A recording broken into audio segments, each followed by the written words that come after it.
Владата ќе се задолжи за 420 милиони евра кај Светска банка во следните 4 години. Стратегијата за партнерство до 2023 година предвидува заеми кои ќе се враќаат со камата од околу 1%. Министерот за финансии Драган Тевдовски потврдува дека овие кредити ќе влијат врз големувањето на јавниот долг, но не знае за колку.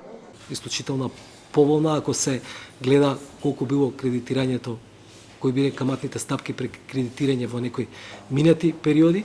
Значи, се што е договорено со Светската банка, све што стои во стратегијата, веќе може да видите дека е вградено во нашата фискална стратегија. Ке зависи од динамиката на влечењето, но најважно е дека ако станува збор за јавниот долг, ние успеавме практично со политиката која што ја водиме во изминативе 2 години, а тоа е политика на постепена фискална консолидација, практично јавниот долг да го стабилизираме.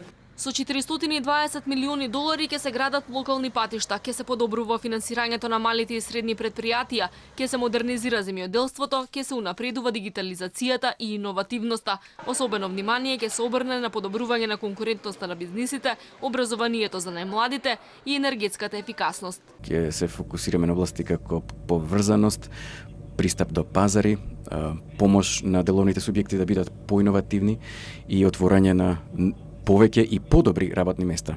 Инаку владата во најновата среднорочна фискална стратегија предвиде сегашниот јавен долг од 5,24 милиарди евра, кој зафаќа 46,2% од бруто домашниот производ, до крајот на годинава да достигне 51,7% од БДП. До година тој ќе изнесува 52,3% од БДП, а потоа би требало да се намали на 50,8% во 2021 година, односно на 49% од БДП во 2022 година.